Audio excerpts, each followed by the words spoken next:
एकदम से हम सेकेंड वेव में देख रहे हैं कि हॉस्पिटलाइजेशन का रेट बहुत ज्यादा है। जो दर्शक इसको देख रहे हैं वो अपने लेवल पे जो एक ऑब्वियस प्रिकॉशंस हैं, मास्क लगाएं, हाथ सैनिटाइज करें, ठीक ढंग से मास्क लगाएं, सोशल गैदरिंग भीड़ वाले इलाकों में ना जाएं।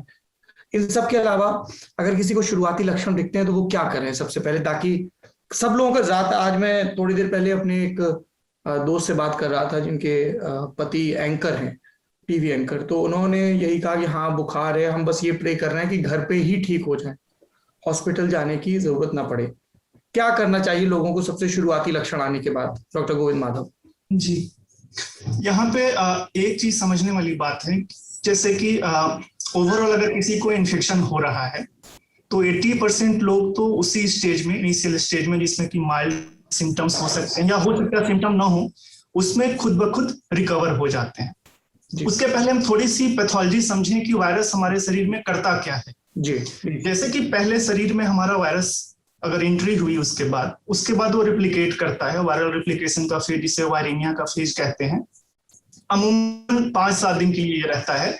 और जिस समय वायरस की वजह से फीवर, बॉडी एक या हेडेक या कफ या माइल्ड कोल्ड के सिम्टम्स या थोड़ी बहुत खांसी, इस तरह के सिम्टम्स आते हैं, 5 से 7 दिन के अंदर में हमारी इम्यून सिस्टम जो एक्टिवेट हो जाती है, और उसके बाद आगे के लिए जो प्रक्रिया होती है, शरीर में जो प्रभाव होता है, ये हमारी इम्यूनिटी की वजह से होता है, जिसकी वजह से फिर से ये सारे सिम्टम्स तो आ ही सकते हैं। और 2 मेजर प्रभाव होते हैं कि या तो लंग में, जैसा सर ने बताया कि एक ARDS की संभावना होती है, जिसमें लंग की दीवारें, अगर हम सरल भाषा में कहें कि फेफड़े की दीवारें जिसके थ्रू ऑक्सीजन की एब्जॉर्प्शन होती है, तो दीवारें मोटी हो जाती हैं, ऑक्सीजन सही तरीके से अंदर नहीं जा पाती हैं।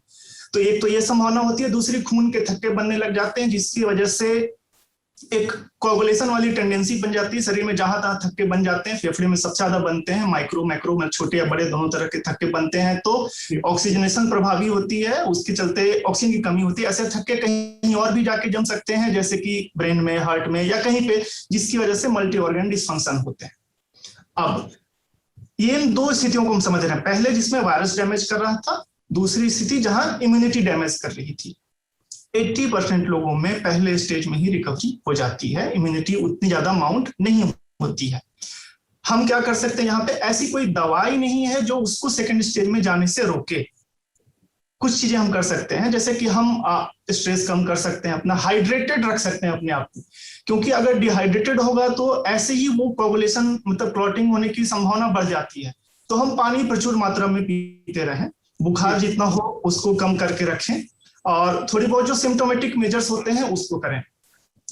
कुछ दवाइयां हैं यहाँ पे जिसके लिए ऑल्दो हमारे पास डेटा बहुत ज्यादा नहीं है, जैसे कि कुछ एंटीवायरल ड्रग्स कहते हैं कि वायरल की एंट्री या रिप्लिकेशन फेज को रोकते हैं, या प्लाज्मा थेरेपी की बात हो रही है, जिसमें कि जो रिकवर्ड पेशेंट है उनके अंदर जो प्लाज्मा है, वो उनके अंदर एंटीबॉडी की प्रचुर मात्रा है, वो इस स्टेज में अगर दिए जाए तो हो सकता है वायरल रिप्लिकेशन फेज को कम कर दे। ऑल्दो डेटा इसमें लैकिंग है। और यहीं पे एक और बात हम जोड़ना चाहेंगे कि डेटा इससे लैकिंग है बिकॉज प्लाज्मा प्रोडक्शन में किसी फार्मा कंपनी का कोई फायदा नहीं है। तो ऑब्वियस सा बात है, क्योंकि नॉर्मली आदमी जो बीमार हो रहे हैं और ठीक हो रहे हैं वो प्लाज्मा डोनेट करेंगे और वही किसी आदमी को देना है।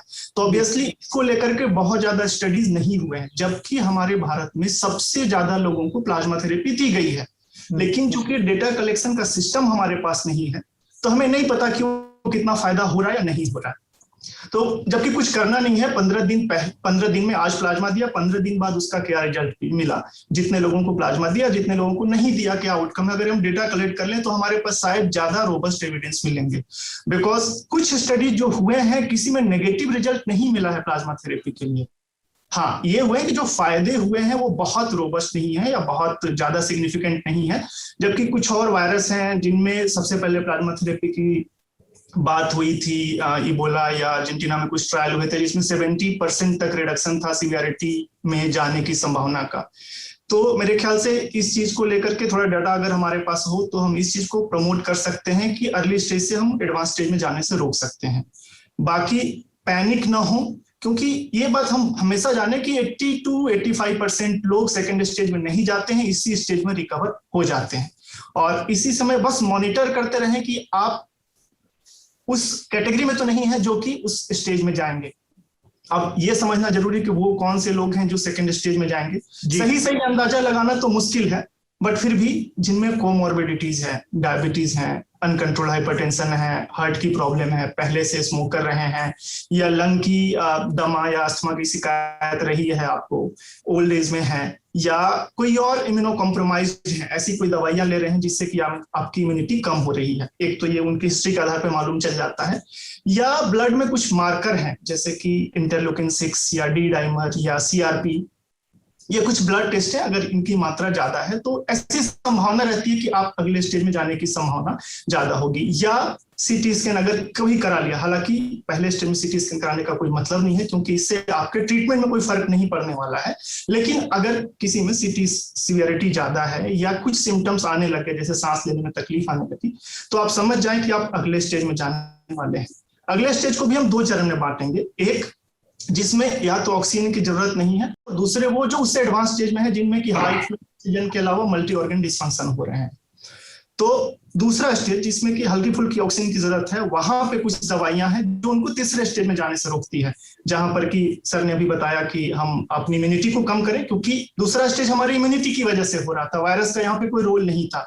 तो यहाँ पे एंटीवायरल दवाइयां का रोल नहीं है, यहाँ पे हम स्टेरॉइड देते हैं जिसमें डेक्सोना या वाइसोलोन या ओमनाकोटिल जैसी जो भी दवाइयां हैं जो कॉमनली अवेलेबल हैं वो देते हैं। और खून गाढ़ा न हो उसके लिए खून पतला करने वाली जो दवाइयां एंटीकोगुलेंट हैं उनको देते हैं, आइदर इंजेक्टेबल फॉर्म में या अब तो कुछ एडवांस नए एंटीकोगुलेंट आ गए हैं जो टैबलेट फॉर्म में भी उपलब्ध है। और पानी की मात्रा को भरपूर रखें। That's very important. स्ट्रेस से बचें, अपने आप को हाइड्रेट रखें, बुखार को कंट्रोल में रखें और पैनिक में ना आए। 80 से 85% मरीज रिकवर हो रहे हैं बहुत इजीली बिना हॉस्पिटलाइज हुए।